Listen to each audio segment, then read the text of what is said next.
So what is going on, guys? I wanted to make a quick video of my gun collection because I got a comment not that long ago saying if they wanted to see a video of all the guns that I have inside my house and the guns that I have here. I have two more that aren't going to be in the video because they are at they're at one of my grandparents' house, so I couldn't run up there to pick it up. It was only a 20 gauge pump action shotgun, so I didn't think it really mattered that much, but I wanted to thank you guys for the 100 subscriber mark that we just reached not that long ago. I think it was maybe 2 days ago it came up and said I got 100 subscribers, and I also wanted to thank you guys for all the likes and comments. I saw that grow a lot. It went from being 2 to 5 on a video to where at least I'm getting 30 likes on every video, so that's a big plus, and I just want to thank you guys for that, and let's get into this. This right here is my Crosman 177 pellet gun with my camera mount still on it. This is a break barrel pellet gun. As you can tell, cracks here. Crack it down, put a pellet in the end, and that's it for it. This pellet gun, technically I wouldn't recommend. I've had this for a good while, but I've constantly had problems with it. Like just recently I had to put a new spring in it because the spring broke in 3 different places. And then the iron sights, they break, and like on the end of the gun it fell off, which I wasn't really expecting that. That had me all surprised, but other than that, with the cylinder in here breaking in the spring, it also doesn't shoot very accurately. I can sight it in on a target and it'll just keep hitting everywhere on the target, so I just need a whole new pellet gun, and hopefully I'll be getting one of them soon. Alright, so we're going to start with the smallest caliber gun I have, and this is my 22. This is the gun I usually use in my videos where I'm shooting a 22 rimfire.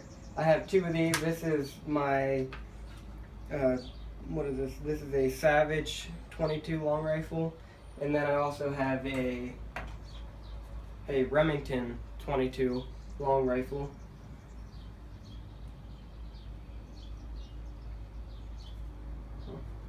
There's a mark on there, I never noticed that. Yeah, these are my 22s. I've never had a problem with any of these. They've always shot right, never jammed, never had like any malfunctions. This gun by far is my like top recommended 22. I got it straight out of the box and it was already bore sighted, and I had the rifle shop, they put the scope on there for me and they had that already bore sighted. So when I got out and started shooting, I mean, I had a group to where they were maybe a millimeter apart from each other on every shot, and it continues to constantly shoot accurately, and it never stray fires, never has any it never misses.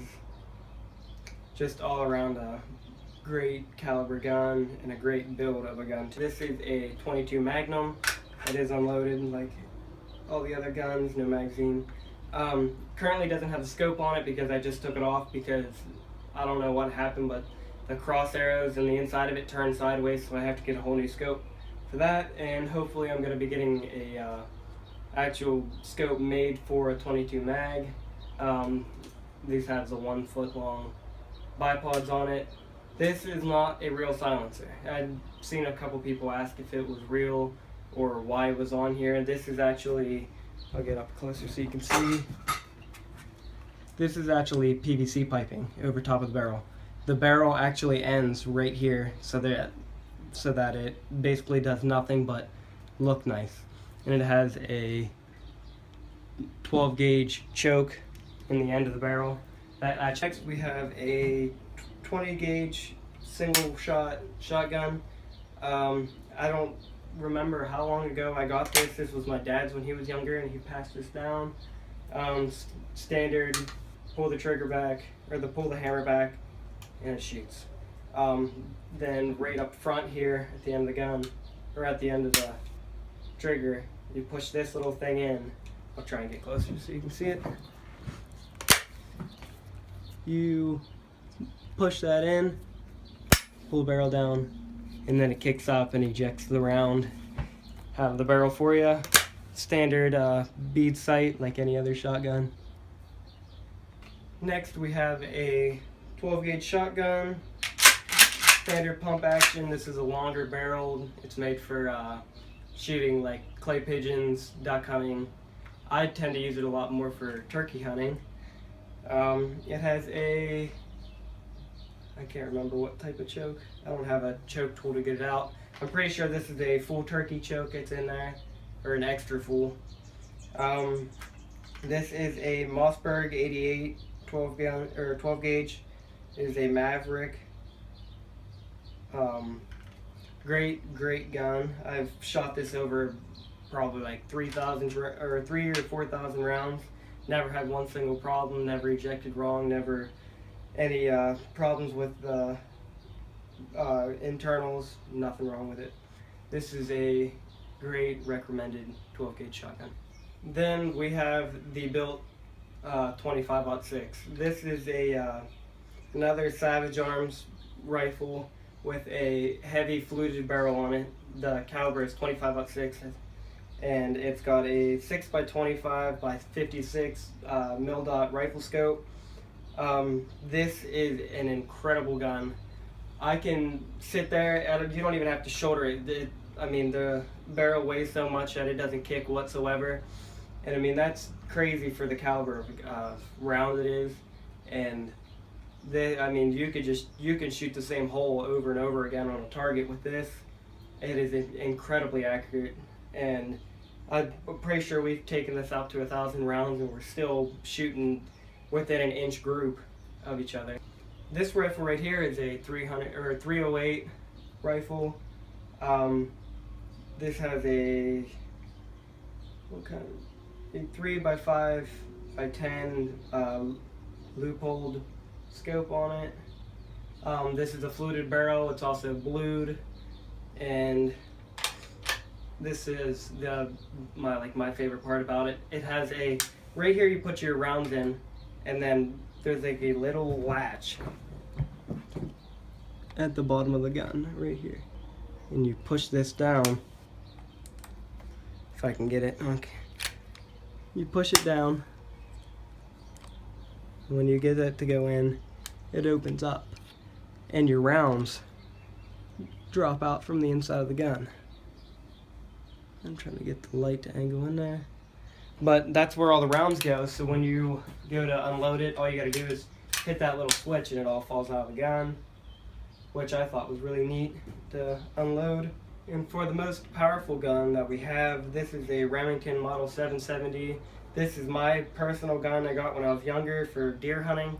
This is a 7mm, which is a 7mm Magnum. These have really big rounds, and they have a ton of knockdown power in it. I mean, this is it compared to my thumb, and it's twice the size. This gun, we took this out and we're shooting it at 1,000 yards too, and I mean, you would shoot it, and I mean, you could just hear the steel ringing from a mile away. The only problem about this gun was the stock that they come with.